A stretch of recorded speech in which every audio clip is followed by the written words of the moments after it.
Why haven't the supplement industry been telling us the truth about omega 3? Hey, in case you don't know me, my name is Jason Cheney, and that's what we're going to dig into today.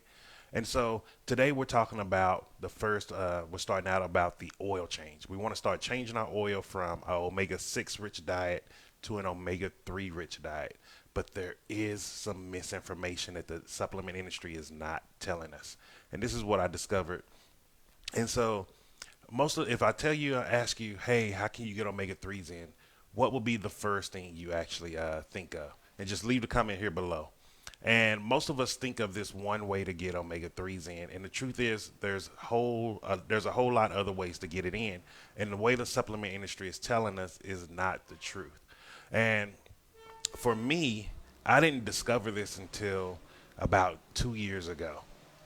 And when I discovered it, I was like, wait, I don't have to take these type of oils to get it in.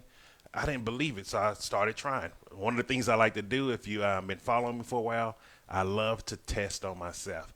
I don't believe in just reading something in a book. I believe in doing action, which is a big part of the ACT therapy, acceptance commitment therapy, and that's how I live my whole life now.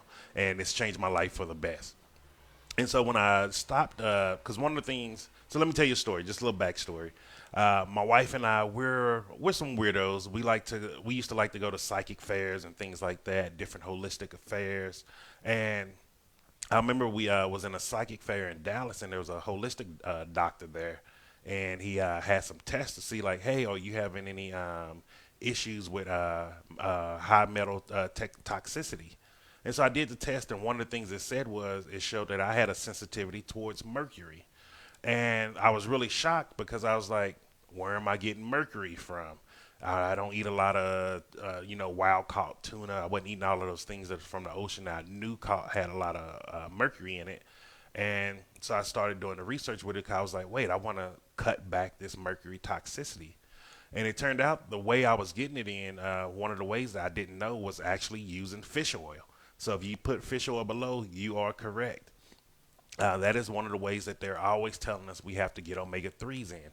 And so I started researching, okay, if I'm getting fish oil in, but it's still giving me mercury toxicity, why in the hell do I need it for omega 3s? So that's where my mind was going, and I just wasn't understanding why. And so as I started discovering is fish get their omega 3s from eating seaweed and algae throughout the ocean and in the waters. And so I was like, well, if I instead of getting it through fish, why don't I just get it straight through the source?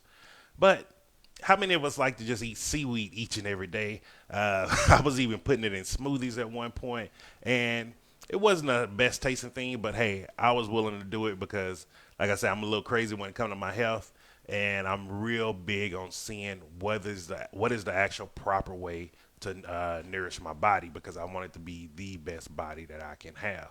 And so then after doing that, I actually discovered about chia seeds. So this is what they look like in case you've never seen them before. They're just little seeds. Um, if you're thinking like, well, what are those any different than the chia pet? The chia pet is actually chia seeds, and it's funny because all along they was teaching us to use these things to grow, something that looked like President Bill Clinton's head, grow a chia sheep. Instead, we should have been eating these things. We should have been getting these for our omega 3s instead of using them for some funny gag gift. And so this is real good. One, not only is these high in omega 3s, but it keep your balance of omega 6 to omega 3 ratios correctly. And you want to stay in a 4-to-1 ratio. And so one of the biggest problems with is why 95% of Americans are at a nutrient deficiency in their diet is because they use a higher omega 6 to omega 3 ratio. And it's usually about a 20-to-1 ratio. And you may be like, oh, that sounds a little excessive, Jason. I know I don't eat that much fried foods. But how much processed foods are you buying that have omega 6 oils in it? And so these are processed oils.